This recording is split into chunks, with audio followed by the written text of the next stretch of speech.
purpose of this video is to show you some of the foundational math skills that our children practice in their classrooms every day, and to give you some tools and tips of how to reinforce these skills at home. One of the first skills that we teach students in school is the one-to-one correspondence counting. Here you can see that we have a pile of counters, and when we talk about one-to-one counting, we want the children to name a number with each object. So we would ask them to pull the counters out of this pile and move them 1, 2, 3, 4, 5, and so on. At home, you're welcome to use any dried food for this skill practice, or any small toy, anything that you're comfortable with the children using. But the main thing to consider is that the children name the number with the object that they're moving. 1, 2, 3, 4, and so on.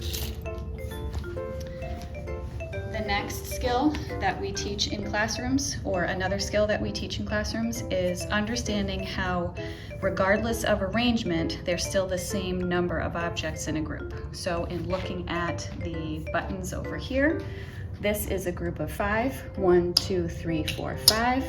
Even if I move the buttons in this configuration, there's still 5. 1, 2, 3, 4, 5. And even if I move them in this configuration, they're still 5. 1, 2, 3, 4, 5.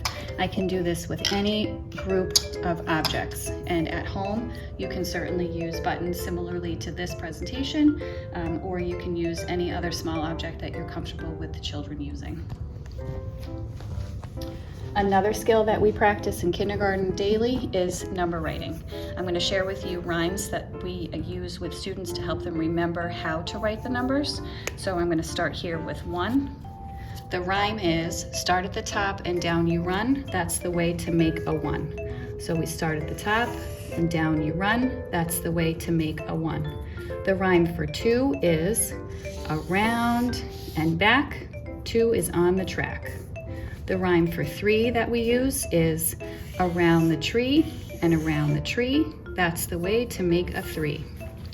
The rhyme that we use for 4 is, down, across, and down once more. That's the way to make a 4. The rhyme that we use for 5 is, short neck, belly fat, Mr. 5 wears a hat. The rhyme that we use for 6 is, make a C, then in you go. That's the way to make a 6, you know. The rhyme for 7 we use is, across the sky and down. That's the way to make a 7.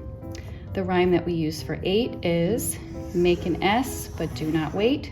Come back up and make an 8. The rhyme that we use for 9 is, first a circle, then a line. That's the way to make a 9. And when we make a 10, there really isn't a rhyme for it. So we just teach the children to use the 1, and then when we make the 0, it's just a big circle.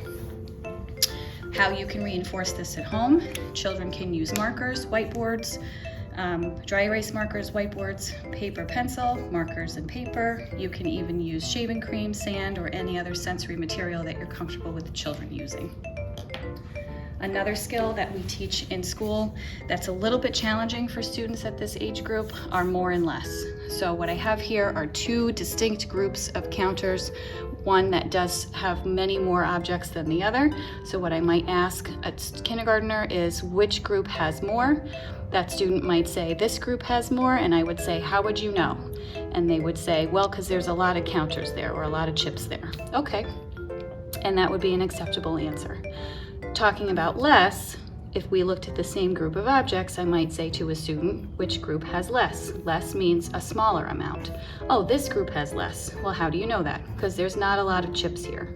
Okay, and that would be an acceptable answer. These 2 words are typically very challenging for kindergartners to understand, so the more practice they have, the better off they'll be later on when they're comparing bigger numbers. An extension to this, if you have children that are ready to move on from these groups, is to look at number cards like this. So this is just a deck of playing cards. You can pull 2 numbers, which number has more, which number has less. And then here are some books that we can use to reinforce. everything that we just talked about in this video. These books can be borrowed from your public library. These books are terrific when it comes to just counting practice. These are all books that work with numbers within 10. They help to encourage children's creativity and also help them with that one-to-one matching. Thank you so much and have fun with math.